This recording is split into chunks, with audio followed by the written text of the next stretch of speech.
Okay. All right. Hello, everyone. I'm Owen Winfrey, and welcome to Despots Anonymous. I would like to welcome our new member today. His name is Vitellius. Introduce yourself, and then everyone else will greet you.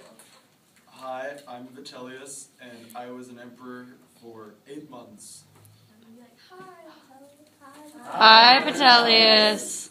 All right. So, Vitellius, we're here.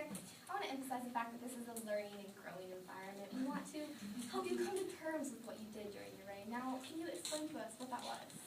Well, I think I was a pretty good emperor, all things considered. I was popular with the troops. Back when I was in Germania, I was actually quite friendly with all of the troops, embracing them or belching with them. I got quite a reputation out there. When I first took the throne of Rome, after my predecessor Otho was assassinated, I executed his assassins, which made me even more popular with the people of Rome.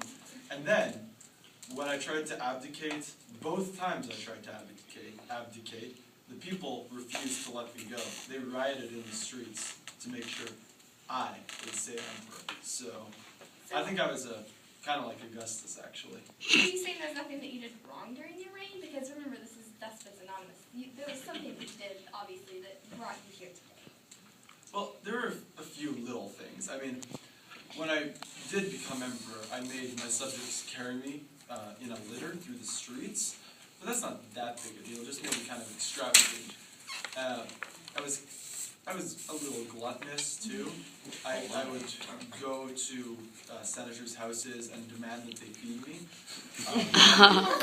These feasts would cost upwards of 400,000 sestertii, and even I, for my world-renowned appetite, could not eat all 2,000 of the fish that I demanded they serve.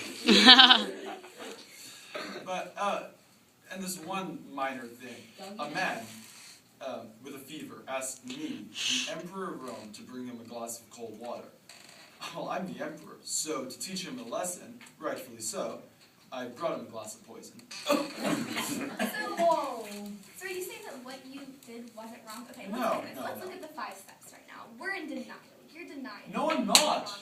Okay, do not get angry with me. That's the second No, step. come on. Let's work this out. A few little deals. Come on. We need to move on from this and help you accept what you've done. Okay? Okay. Can we move on to acceptance, please? Can you accept that what you did was wrong so you can learn and grow from your experience? Maybe I wasn't the best emperor Rome's ever had, but I was good to my family, at least. Well, very good to my family. It's funny that you bring that up because we actually have a letter from your mother here. To paraphrase, she pretty much says that she hopes you fall off a cliff and break into a million pieces and be eaten by sharks. Why would she say that to you? Well, okay, I'm the emperor, see? So I went to consult the oracle to see how long I would rule, normal stuff. And the oracle told me that I would have a long and powerful reign if my mother died before me. Well, she was a fit old lady, so I couldn't wait for her to die by herself. I did the only logical option. I starved her to death. Can you please admit right now that what you did was wrong? That you trusted a crazy old woman that lives in a cave and smokes drugs for a living and raised you from an early age. Can we grow from this? I did that wrong. I played my cards wrong. Alright, so that's good. Now, I would like everyone to welcome our guest speaker for the week, Emperor Titus. Hi, Titus. Hey, Titus. Titus is here to explain to us, because he was a good emperor, he's here to explain how to be better than the same. I was an okay emperor after my dad Vespasian passed away, but I ruled for 2 years as opposed to your 8 months, but it wasn't really easy 2 years. Rome had a big fire burn for 3 days and nights. Then Mount Vesuvius erupted, who hasn't heard about Pompeii, in 77 AD. And then one of the worst plague outbreaks to ever hit Rome occurred, and it was a very bad situation. So I did one of the few things I thought could help the people. Kill your subjects and enemies? No. I treated them like they were my children and helped them in any way I could. I even I even sold the tapestries and stuff from my mansions, all the wealthy stuff, so I could have money to support them. Now, Vitellius, what was your motto when it came to your citizens? The only thing that smells better than a dead enemy is a dead citizen. Crazy. I'm You glad my understand now why dad that told was me wrong? well. That's not really good answer, It's not. Now, Titus, do you have any other things you would like to talk about and you want to get off your chest? Well, I do regret one thing.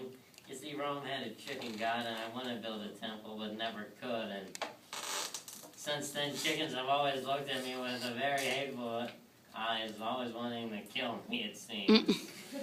All right, thank you, Titus. Now, the last thing we're going to do is we have some drawings made from the local kindergarten, and we're going to take turns reading the different uplifting mottos to really help ourselves move forward. Now, let's take turns. So, let's read this one. When it's dark enough, you can see the stars. That's good stuff. Okay.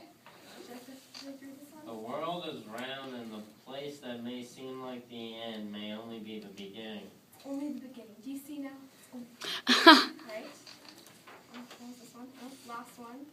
Okay. You only live once, that's the motto, YOLO. That was from the 21st century poet named Drake. We still studying him today, hundreds of years later.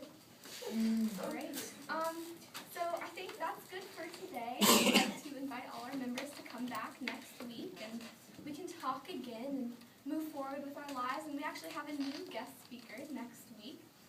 He was actually an emperor later in the 21st century. Into his 50s, he was hated by most of the world after he conquered the southern hemisphere and most of Europe, and that is Carl.